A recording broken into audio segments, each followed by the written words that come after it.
राधेश्याम राठिया एक बड़ी जीत की ओर अग्रसर है। अभी तक 1 लाख से अधिक मतों से वो लगातार आगे है और लगता है वो विष्णुदेव साय का रिकॉर्ड तोड़ेंगे।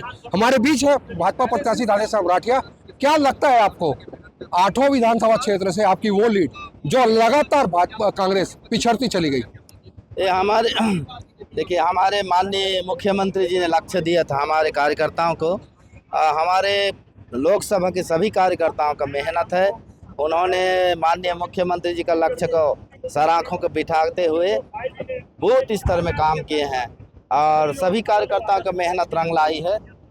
सभी विधानसभाओं में हमारे कार्यकर्ता लीड ले रहे हैं। कार्यकर्ताओं को श्रेय जाता है। एक महत्वपूर्ण बात थी, आप नए प्रत्याशी थे, मैदान में आपको उतारा जा रहा था। कांग्रेस को ऐसा लग रहा था कि आपको पछाड़ देंगे, लेकिन अंतिम तक शुरुआत से लेकर अभी तक, चाहे वो बैलेट पेपर में हो चाहे पोस्टल बैलेट में हो, सभी तरफ वो पिछड़ती चली गई।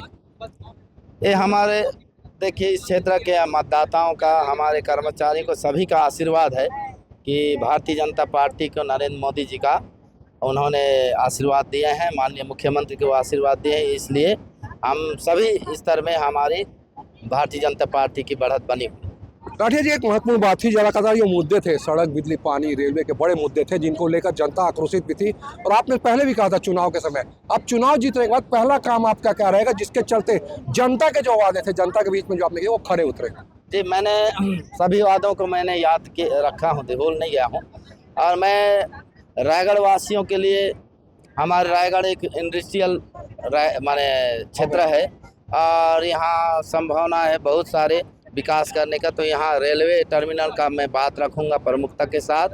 रायगढ़ में हम हवाई अड्डा की मांग रखूँगा। यहाँ की लोग बाग, हमारे क्षेत्र वासियों का प्रमुख मांग है। हॉस्पिटल को एकदम सुदृढ़ करेंगे। सारंगगढ़ में रेलवे लाइन का विस्तार करने के लिए मैं निवेदन करूंगा माननीय प्रधानमंत्री जी को। और जसपुर जिला का भी रेलवे लाइन का बहुत ही प्रमुखता से मांग है और जसपुर जिला में एक बहुत सुंदर पर्यटन स्थल बनाने की वहाँ की मांग है और वहाँ लायक है, स्थिति भी अच्छी है। तो मैं सारे मुद्दे को लेकर जाऊँगा। हमारे रायगढ़ जिले की जो सड़कें हैं, इस सड़कों का सुधार होगी, क्योंकि हमारे इस रायगढ़ जिला हमारे कोयला का खदान भी है और यहाँ बहुत सारे इंडस्ट्रियल है। तो हम प्राथमिकता तौर पे सड़कें का भी इस विषय रख करके जाऊंगा। डबल इंजन की भी सरकार रहेगी। यहाँ विष्णुदेव साय मुख्यमंत्री हैं और मुख्यमंत्री रहने के बाद यहाँ कई वादे थे जो प्रादेशिक स्तर पे हो चाहे राष्ट्रीय स्तर पे हो। आपको लगता है जो कमियां थी उनको पूरा करने की जरूरत है कि आने वाले समय में पूरा करें, ताकि भाजपा जो सिक्सर मारी है अब लगातार जीत का अग्रसर और हो? जी बिल्कुल। देखिए, माननीय मुख्यमंत्री जी यहाँ पहले 4 बार सांसद रह चुके हैं। उन्होंने बहुत ही प्रयास किए, कुछ अड़चनें आई थी तो काम रुक गया है। उस काम को मैं आगे बढ़ाऊंगा माननीय मुख्यमंत्री जी के आशीर्वाद से और मैं हमारे लोकसभा क्षेत्र का एक समग्र विकास करने का प्रयास करूंगा। एक महत्वपूर्ण बात थी, जिस प्रकार विष्णुदेव साय ने इस पूरे रणनीति को अपनाते हुए आपकी जीत का मार्ग प्रशस्त किया, ओपी चौधरी ने किया। क्या कहेंगे ऐसे समय में जिस प्रकार लगातार डबल इंजन की सरकार के बाद अब सरकार फिर से बन रही है आपकी, तो क्या महत्वपूर्ण रहेगा जिसके चलते आप मोदी जी को कहें कि ये मांग सर्वप्रथम पूरा करेंगे? जी, हमारे इस क्षेत्र रायगढ़ लोकसभा क्षेत्र के हमारे आम जनताओं की जो मांग रहेगी, प्रमुखता से उस विषय को रखूंगा। मैंने आपको विषय को बता दिया है, ये प्रमुख विषय हैं हमारे लोकसभा क्षेत्र में। इस विषय को सबसे मैं प्रमुखता के साथ रखूंगा और मांग करूंगा कि इस विषय को मैंने हमारे रायगढ़ जिले लोकसभा क्षेत्र में इसको धरातल पर उतारने का प्रयास करेंगे। माननीय मुख्यमंत्री जी से भी मैं आग्रह किया हूँ कि इस लोकसभा क्षेत्र को भली भांति वो जानते हैं, सारे मांग को भी वो भी जानते हैं। तो मुझे आसान होगी कि हमारे माननीय मुख्यमंत्री जी और मैं आग्रह करेंगे तो जरूर काम। एक बहुत बड़ी बात थी, आदिवासी क्षेत्र से आप आते हैं और आदिवासी जिला है और आदिवासी संसदीय सीट है। लगातार इस क्षेत्र में स्वास्थ्य की कमी देखी जाती है, जिसके चलते आपने स्वयं कहा कि स्वास्थ्य व्यवस्था को सुदृढ़ करेंगे। क्या लगता है अभी आदिवासी जो पिछड़े इलाकों में रहते हैं, चाहे बिरहोर आदिवासी हो चाहे पिछड़े वर्ग के आदिवासी हो, जिनको लगातार मूलभूत समस्याओं से वंचित होना पड़ता है, पेयजल से वंचित होना पड़ता है, क्या लगता है आपको इनको कमी पूरा करने की जरूरत है? बिल्कुल, पहले ऐसा नहीं है कि नहीं है, माने बहुत सारा सुधार हुआ है।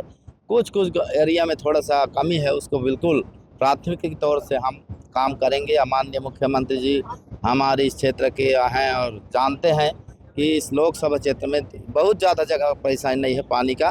कुछ जगह है वहाँ के लिए मैं भी देखा हूँ, वहाँ स्टॉप डैम बनाएंगे और जहाँ पानी की कमी है उसको अन्य नदियों से जोड़ करके पानी का जो वाटर लेवल है उसको ऊपर लाने का प्रयास करेंगे। जीत का शिक्षक के लिए सबसे पहले बधाई आपको। अब आगे क्या भाजपा कार्यकर्ताओं को आप क्या संदेश देंगे? हमारे कार्यकर्ताओं को सबको बहुत बहुत शुभकामना देता हूं। उन्होंने मेहनत की, कार्यकर्ताओं की जीत है, मान सम्मान ही भी सभी कार्यकर्ताओं का है। हमारे क्षेत्र के हमारे ओपी चौधरी जी, हमारे मुख्यमंत्री, हमारे जसपुर जिले के विधायक को उनको भी बहुत बहुत शुभकामना। और जीत का सारा श्रेय माननीय मोदी जी को जाता है।